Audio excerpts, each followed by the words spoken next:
Welcome to today's deep dive.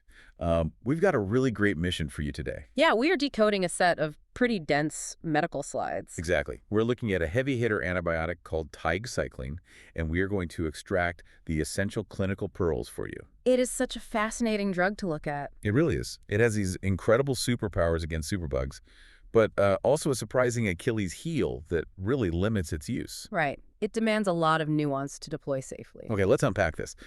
First off, tigecycline is an IV-only bacteriostatic glycyl cycline. Which is essentially a tetracycline derivative. Right, working as a protein synthesis inhibitor. And its spectrum of activity is just impressive. You are looking at solid coverage for notoriously tough bugs like MRSA, VRE, ESBL producers. The anaerobic bacteria. Exactly.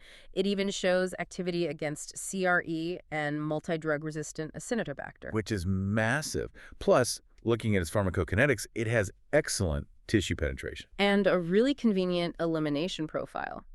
About 59% is cleared via the biliary and fecal routes, and 33% in the urine. Meaning absolutely no renal dose adjustment is needed. Which takes a huge variable off the table when managing critically ill patients. Here's where it gets really interesting, because despite that broad coverage, it has some major blind spots. Well, from a practical side, it actually turns yellow-orange when you reconstitute it. Which is wild. But clinically, you have to watch the labs for severe GI symptoms and transaminitis. And you really have to respect those critical limitations. It does not cover Pseudomonas, Proteus, Providencia, or Morganella. And crucially, it has extremely poor serum concentration. Because of those low blood levels, it is not ideal for bloodstream infections. You definitely want to avoid monotherapy in bacteremia. And we mentioned the liver impact earlier. You need strict dose modifications for severe liver issues. Like child POC cirrhosis, right? Yes. The dose drops drastically to a 100 milligram stat loading dose, then just 25 milligrams twice daily. Compared to the standard 100 milligram stat and 50 twice daily. Or even the 200 stat and 100 twice daily regimens. That is a sharp drop. What's fascinating here is the clinical trial data. The shift over time, yeah. Right. So the 2005 trials showed it was non-inferior for complicated skin and intra-abdominal infections.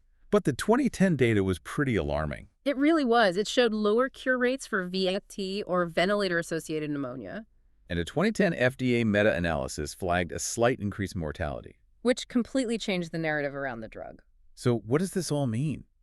Especially when comparing it to ceftazidime-avibactam or CZA. Well, unlike tigecycline, CZ is bactericidal. And it actually covers Pseudomonas. Exactly. It has good serum levels and, importantly, carries no mortality signal. Though, to be fair, neither covers NDM alone without adding aztreonam. True.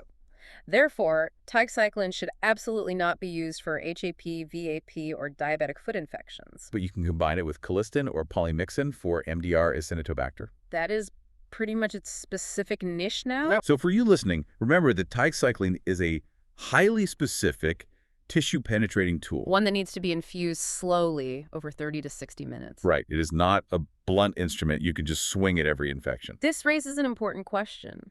When dealing with a drug that tackles incredibly resistant superbugs but carries a known mortality signal in meta-analyses, how do we balance the immediate terror of an untreatable infection against the statistical risks of the cure itself?